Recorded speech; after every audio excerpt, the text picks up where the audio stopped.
Hi guys, welcome back to my channel. I am Rita. On a cold day in 2004, a young woman full of life, Maura Murray, vanished on a snowy road. Her case remains one of the biggest mysteries that has baffled police, media, and millions of people around the world. Stay with me as we go through the full story from the very beginning.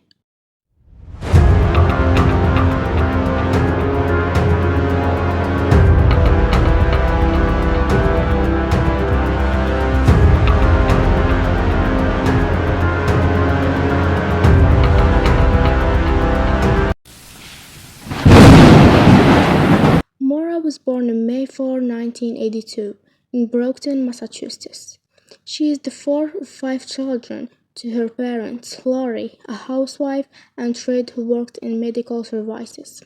She grew up in an Irish Catholic family. Her parents divorced when she was 6, and she mostly lived with her mother, but still remained close to her father. She was known for being intelligent, quiet, and very athletic in high school. She even got accepted into Point to study chemical engineering, before later transferring to the University of Massachusetts to study nursing. Maura also had a boyfriend, Bill Rauch, a U.S. Army lieutenant, but their relationship was rocky at the time. Just months before her disappearance, in November 2003, Maura was caught using a taken credit card to buy food, thought the issue was settled. Later, friends say that in the weeks before she vanished, she kept saying she felt exhausted, overwhelmed, and needed a break from everything. On night of February 5, 2004, Maura was in the campus library working on an assignment. Around 10 p.m., she had a phone call with her older sister, Catherine. Afterward, she broke down crying. The library supervisor asked if she was okay, and Maura only said, "My sister," before continuing to cry. It is said that the reason for her breakdown was her concern for her sister Catherine, who was suffering from an addiction to drinking and was in a saunter to get rid of her addiction. Later, her sister said that she was surprised that Maura cried after the call, because it wasn't her habit to cry easily. They also only talked about some family matters. 2 days later, on February 7, her father Fred traveled to her to give her a car because her car had broken down. Her father said that he sat with her in a restaurant and told her that she had to take his new car temporarily. She did take his car and drove him to the hotel, and she returned to the campus and stayed with her friends who had a small party. Suddenly, she told him that she would return the car to her father that same night. The decision was a surprise because she had just taken the car in addition to being drunk and it was late. But when she arrived, she told her friends that she would go back to her room. But instead, she got into the car and kept driving in the dark until she had an accident, crashing into one of the iron barriers. The damage was estimated at nearly $10,000. Police arrived, but since no one else was involved, she wasn't charged. After that, she went to the hotel and told her father what had happened. He was angry, but he didn't do anything to her. On February 9, Maura was acting strangely. She skipped classes, ignored friends, and involved herself. At the noon of the same day, Maura was sitting at her computer, searching on the MapQuest website. On the same day, she made many calls, including one in which she wanted to book an apartment at a resort. This condo was owned by two people, Dominic and Linda, but for some reason, Maura was unable to book this apartment. At 1 o'clock, Maura emailed the professor saying she had to miss class due to death in the family. But her family later confirmed this was a lie. And then she sent her boyfriend Bill a voicemail saying she loved him, missing him, would call tomorrow. Then she packed some clothes, school books, her birth control pills. At 3 o'clock, she got into her car and left the university. 10 minutes later, surveillance cameras at the ATM caught her withdrawing $280. Then she went to the store and bought $40 worth of drinks, enough for more than 4 people. After that, she walked along the road in New Hampshire, and the roads on that day were frozen and full of curves. At 7 p.m., while driving on Route 112, the car crashed, and the neighborhood where she crashed had very few houses and with no lighting at all. Maybe that was the cause of the accident. At about the same time, a woman named Faith Westman, who lived in the house near the crash, said that she saw from her windows Maura's car covered with snow, and she saw inside a man smoking. Later, her family said that she hated smoking. Faith's husband, Tim Westman, said that he saw a woman holding a phone. After that, another neighbor driving a bus named Butch Atwood passed by the accident site.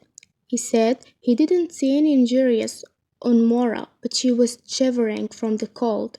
He offered to call 911, but she refused, claiming she had already called a car repair service.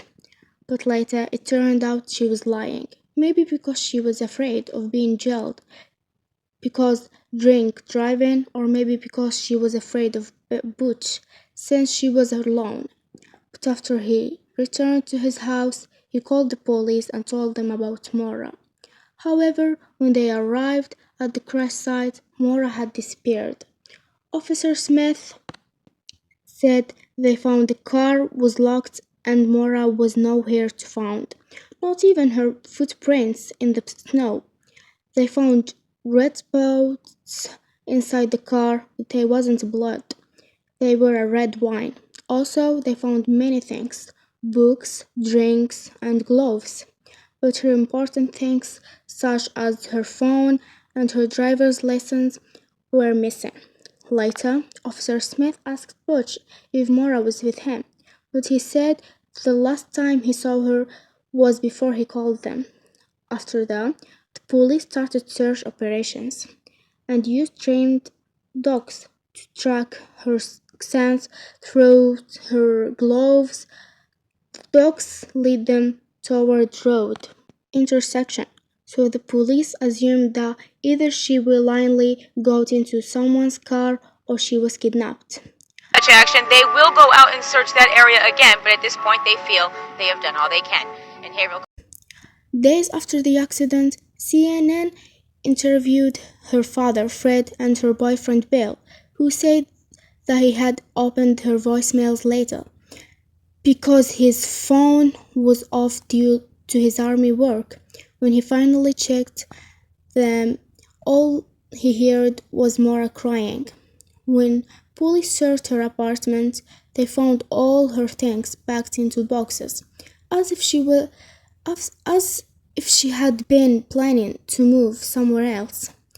But the reason remained unknown.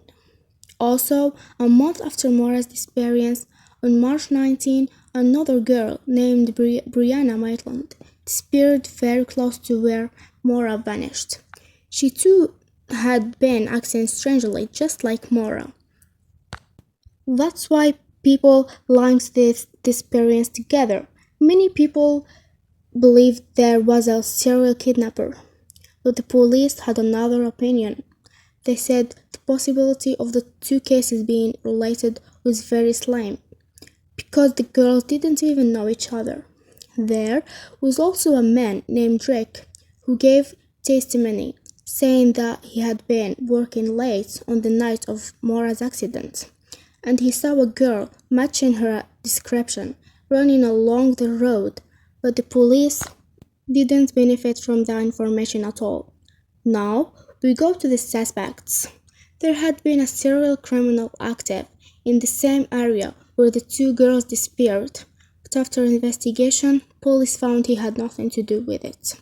Then, a man living near the accident site went to her father Fred and claimed that his brother, who had a criminal record, was responsible for her disappearance. He even gave him a piece of evidence, a rusty knife, which he said was used to hurt Maura. Fred was shocked, but the man's family said it was all a lie and that he accused his brother only after he learned there was a reward for any information. In November 2005, a forum was discussing Maura's case, and someone named Tom Davis reported finding a black bag in a restroom about 30 miles from the crash site. Since Maura owned a similar, but again, this evidence was of no use to the police. In October 2006, a large number of police officers and investigators gathered to investigate the matter seriously. They searched an old house near the crash site, and during the search, the police dogs barked a lot, especially near a closet. They suspected that there had been a body there, which had later been removed. The house had belonged to the same man whose brother accused him. The police began examining the evidence and took the closet, a carpet, and garbage bags to test them for any DNA belonging to Maura. One of those pieces of evidence disappeared and the police never searched for it. Years later, the house was demolished, but nothing was found there. By the way, suspicion also fell on her boyfriend Bill, because he had surveillance reports of prior assaults, but nothing was found linking him to Maura's disappearance. The police published an age-progressed photo of her, so if anyone saw her, they could report it, but nothing happened. In 2012, on the anniversary of her disappearance, a video called Happy Anniversary was spared, showing an old man laughing hysterically.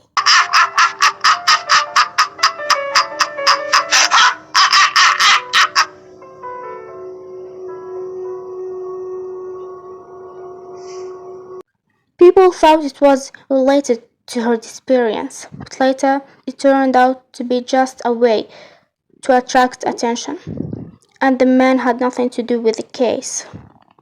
Later, many people claimed they saw her, and many theories appeared. Some say she ran away to start a new life, others say it was a crime, and most said it was abduction.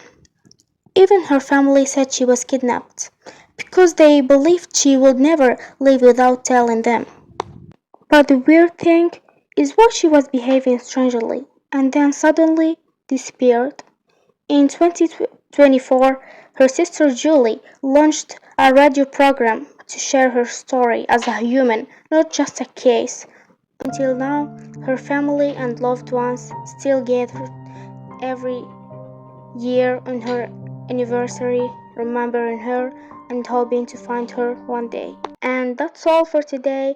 Tell me your thoughts in the comments. If you liked the video, don't forget to subscribe to the channel and hit the like button so you don't miss anything new.